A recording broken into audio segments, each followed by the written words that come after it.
Labdien! Šodien paskatīsimies vienu no jaunākajiem rīkiem, kas saistīts ar mākslīgā intelekta izmantošanu un konkrēti skolas vajadzībām. Ļoti skaists nosaukums – Magic School.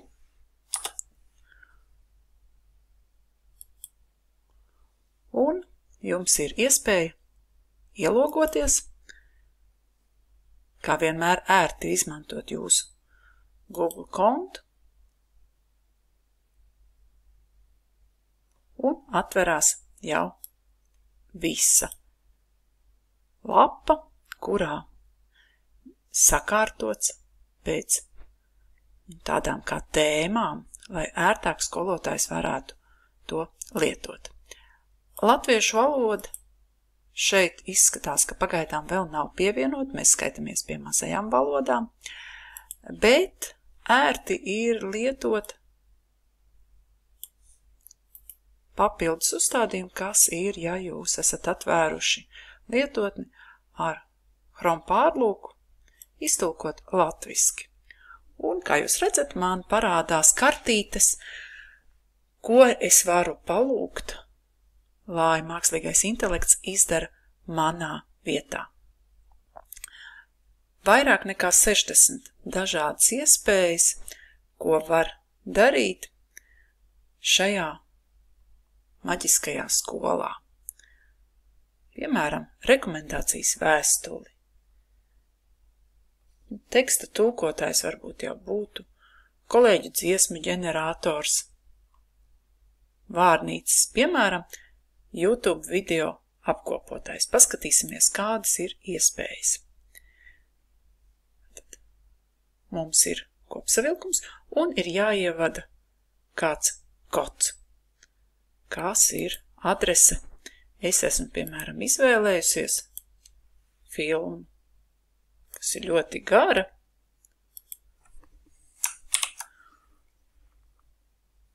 Un paprasīšu tiešām, lai man uzraksta vienu rindkopu. Piemēram, 2 rindkopas.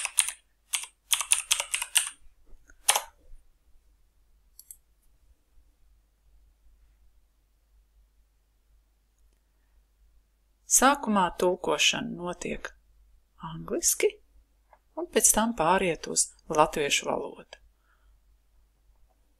Protams, valodu mēs varam pielāgot un paskatīties, bet būtību šim video pat neskatoties, jo šis video ir garš, mēs varam saprast no šī īsā teksta.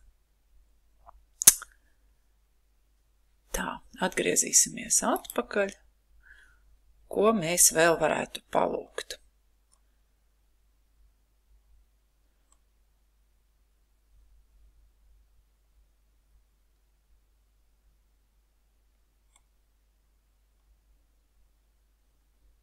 Piemēram, vairāki skaidrojumi sarežģītiem jēdzieniem. Un šeit ir iespēja izvēlēties, kādam līmenim jūs to vēlaties, un ierakstīt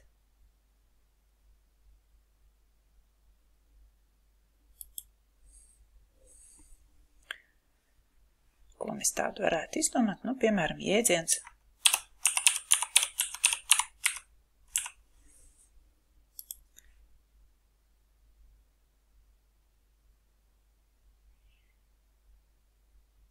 un jau dažu sekundžu laikā parādās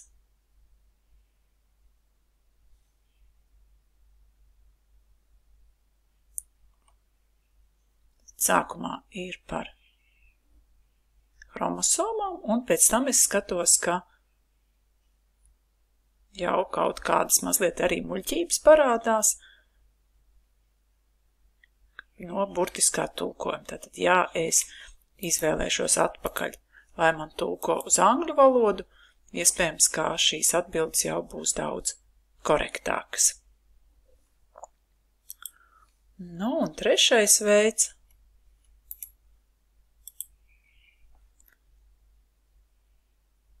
Piemēram, man patika kādreiz, esmu lietojis YouTube video jautājumu ģenerators.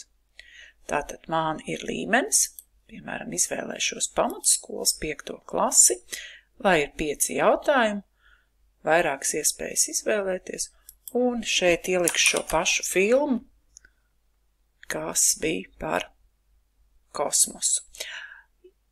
Ja esmu mēģinājusi ievietot video latviešu valodā, tād, protams, sistēma neatpazīst, un augšā te tikko parādījās pirms tam lodziņš, kā nevarēs ģenerēt jautājumus.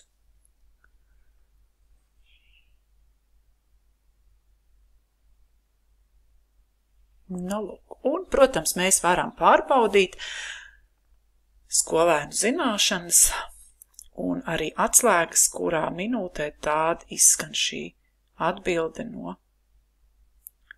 Tātad kāda ir vissvarīgākā mācīšanās, ko var iegūt no video, kurš notikums iezīmē kosmiskā gada sākumu, kāda nozīme bija vecgada vakarā notikušai mutācijai, un tātad atbildes ir,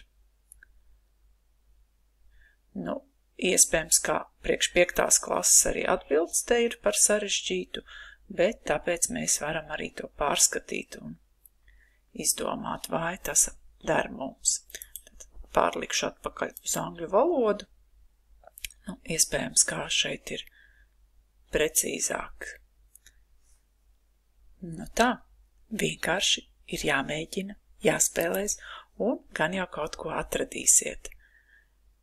Ir interesanti, piemēram, matemātikas uzdevumu sastādītāji, kur jūs ievietojat tēlus, pasakat tēmu, pasakat vecumu, un jums izveido matemātikā teksta uzdevumu ar saistošu tekstu.